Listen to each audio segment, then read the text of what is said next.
I am going to start off by introducing you to our guest this week. He is amazing. We have Steve Ramona. He is a next level super connector, creating $1 billion in project impact and over 100 million in partner deals through personalized instructions. His signature move is custom videos, intros that make every connection personal, purposeful, and better yet, profitable. He's also the host of the Top 20 Doing Business with a Servant's Heart podcast.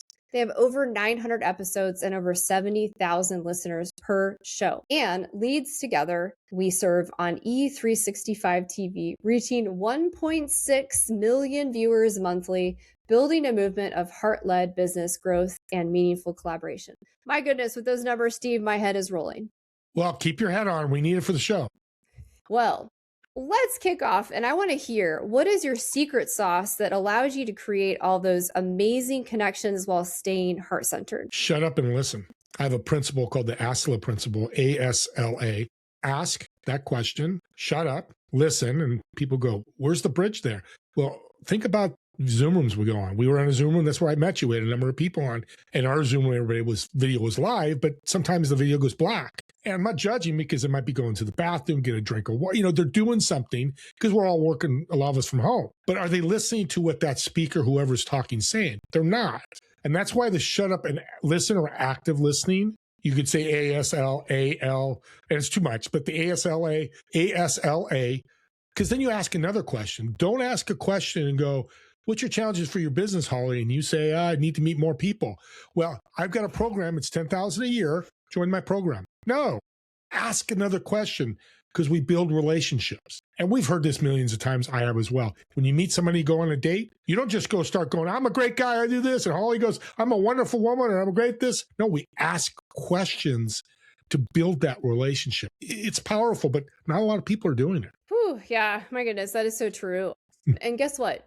Ultimately, when it comes down to it, sales is about relationship building.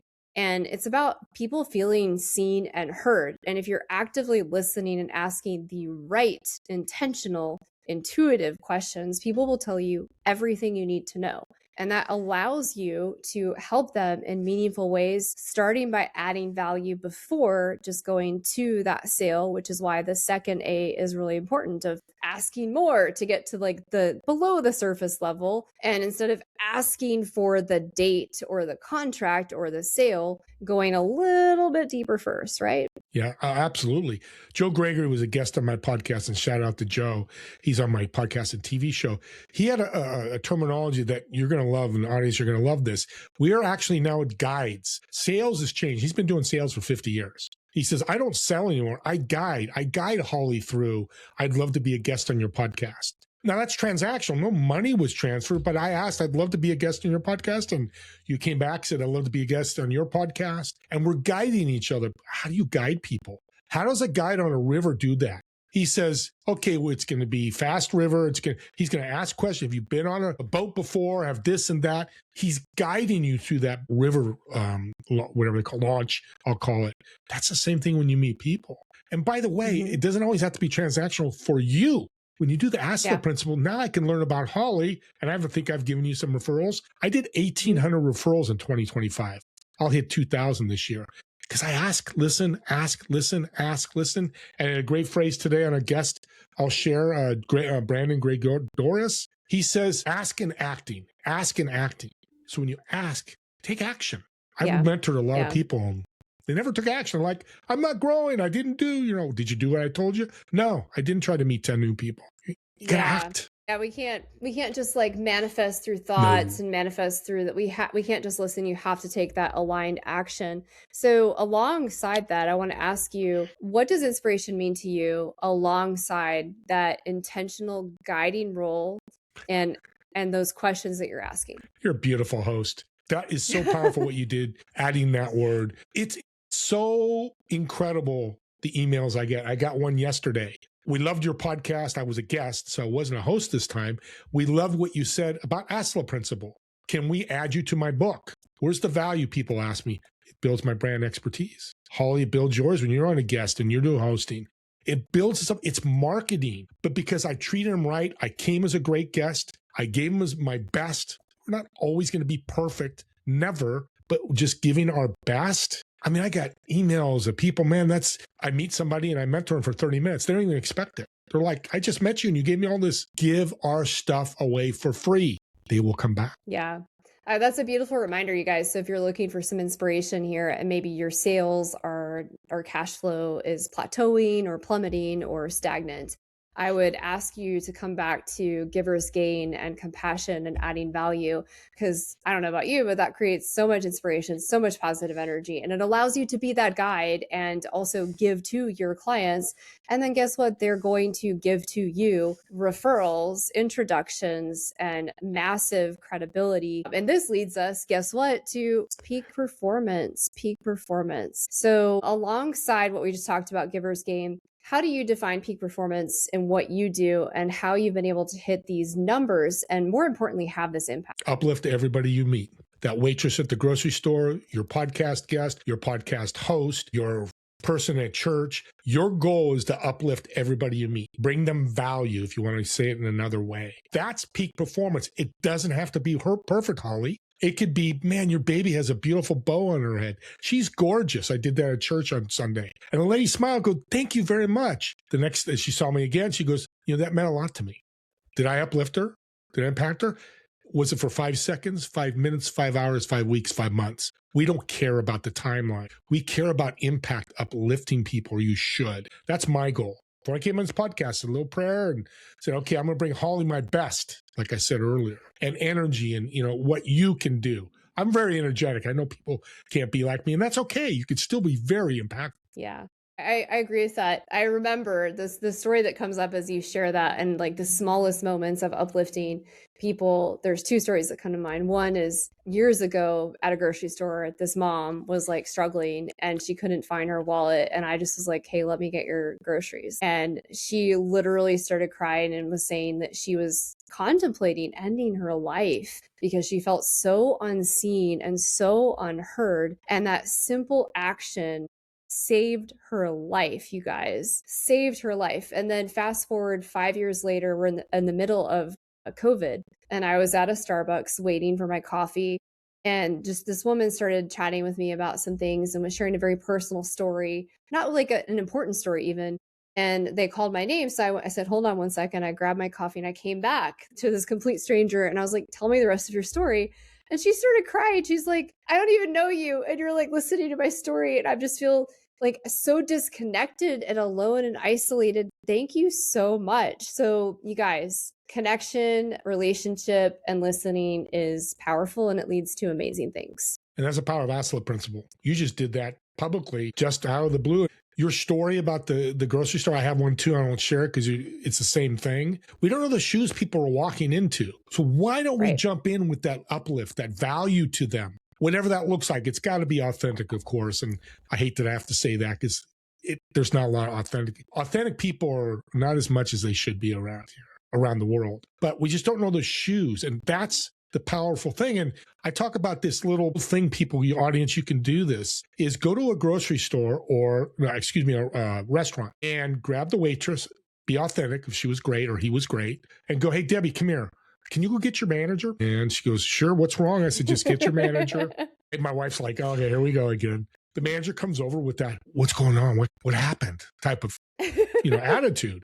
And I go, Debbie's great. Oh my God, my wife and her connected. Our water was great. She helped us with the menu, da, da, da, da. And he's like, of course, body language changes. I impacted him. I impacted the waitress. But here's the power of the story that really makes me sad. I go and I went to the one guy, Joe, and I said, how many times do you hear this? He goes, Steve, I've been a manager here 5 years. I've heard it once. Now you're the second time. We need to be better customers, clients, and patients. I know the healthcare is a mess, but we be better on our side. It's going to impact people, kind of shift to being better than being, screaming and yelling and all that. So I always loved that part of the impact. Yeah, you guys, next time you have a positive experience, don't forget to leave the freaking review and uplift the person.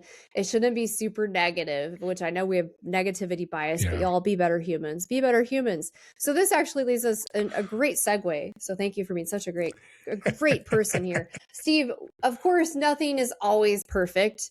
So, what are some of the challenges or obstacles that you have faced alongside your way to peak performance in your company? Lost $20 million last year for my company. We had a person not being authentic. For it was 10 months we worked on this project, and it didn't go through because of the situation. Learn from one of my guests 2 years ago is be human for a short time, whether it's a couple hours, 24 hours, but be short. And that's what I did for 24 hours. I ate pizza. I didn't work out. I just laid around and watched. I was bummed. It's a lot of money. And my business partner, me, got our meeting the next day and said, what's our next project?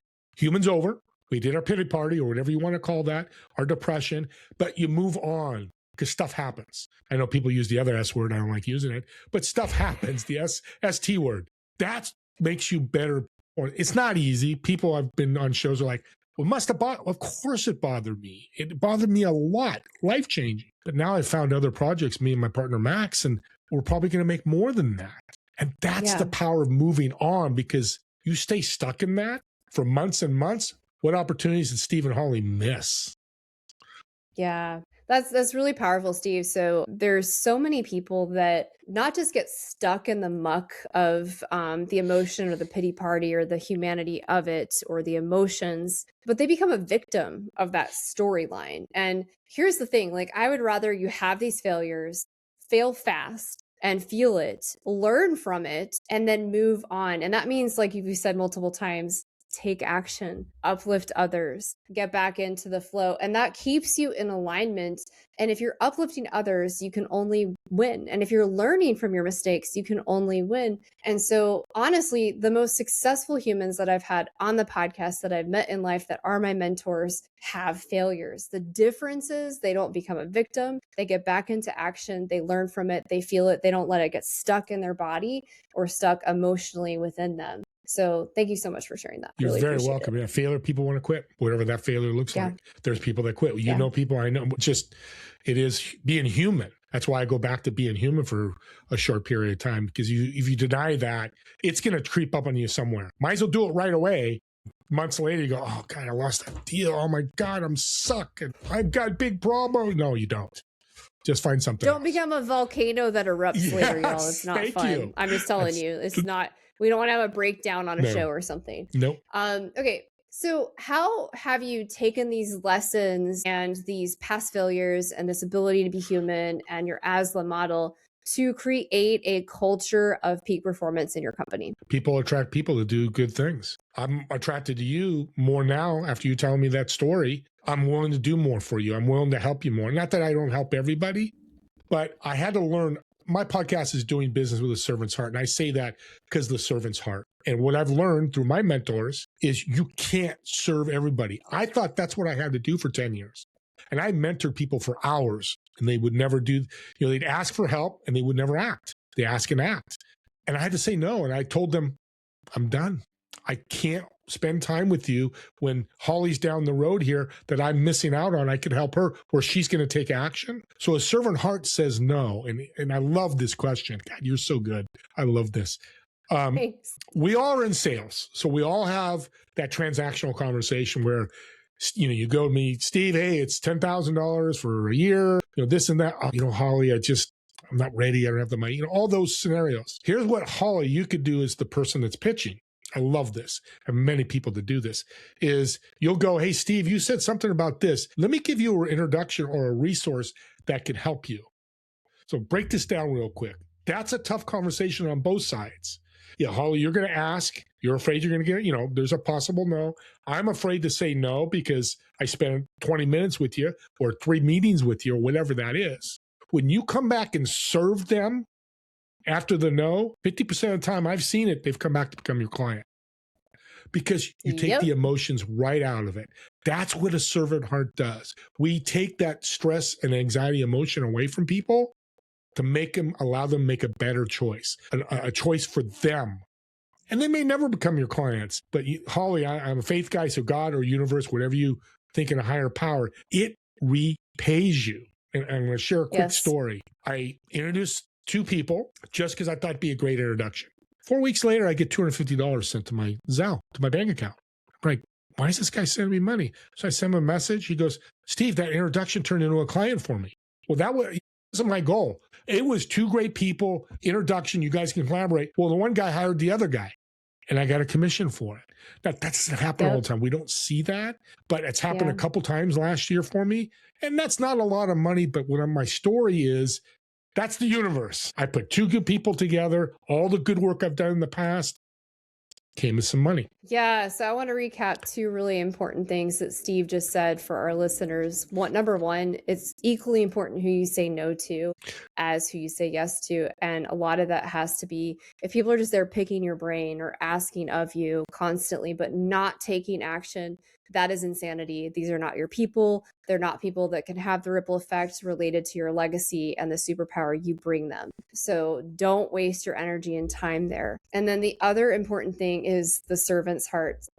It's interesting. A lot of the things we do with clients are about collaboration magic, marketing, and then sales, and how to have a thorough sales follow-up process. And our follow-up process is the servant model. It's like, cool, we bring people into your world in a way that's not salesy. It's more about relationship and the ASLA model. But additionally, even if it's a no for now, it does not mean no forever. It's like, not right now. We're still serving those people, which one gets us referrals because they're like, wow, I said no and had that awkward, like whatever. It's not awkward. She still is serving me. She's giving me resources. She's making introductions. She's still invested in partnering with me. And so they become clients. They send referrals. They become collaboration partnerships. And they do magical things. So these are powerful things that I want listeners to dig into and take action on. Now, Steve, we're getting close to the end of our interview here. I want to ask you two important questions. You ready? Let's give them to me. Okay. What is the best one piece of advice you would share with all of our change makers today? Get better 1% every day. We're about 150 days, work days, 200 work days. You're up 200% by 12/31/26. You had a darn good year. So get better, whatever that looks like. Reading, podcasting, guesting, videos. That's all personal to you, but just try to get better. And if you got better 0.5% tomorrow and 1.5% on Thursday, today's Tuesday, you're up 2%. And say you only got better half that, you're up 100%. You're a better person. You're a better business. Yep. Never stop being a learner, never stop growing, never stop having a mentor. I love that. Tell me, Steve, what's the legacy you wish to leave behind? That more than 10 million people take the message of a servant's heart in their personal and professional lives and embarks it into their life, becomes their journey. That they go, Steve served me, Steve served me, Steve helped me, Steve support, whatever words they use. And audience, here's a way to practice this and to feel it. Every person you run into that has a name tag on their chest, you say, hey, Tony, have a great, how you doing today? Tony, thanks for bagging my groceries. Or waitress, hey, nice to meet you. Say their name multiple or at least 2 times. I try to do 5. You will love and live in the servant's heart. Yes, yes. We want to be seen. We want to be heard. We want to be remembered. Powerful reminders from Steve. If you are interested in connecting further with Steve for his podcast, for his services, for his badassery, we will have all of his contact information in the YouTube notes, in the show notes. Please hit pause. Please go check him out. Please grab that link so that you can get 1% better each day. If you love this episode, please share it with somebody else so that we can be more lights in this world and spread the message of inspiration and a servant's heart. Holly, before we quit, real quick, I know we're running out of time. Audience, the first 3 people that reach out to Holly or me and mention this podcast, I'm going to send you a gift. Beautiful. Thank you so much for that, Steve. All right, listeners, continue to be inspired, continue to pay it forward. We'll see you on the next episode. All right.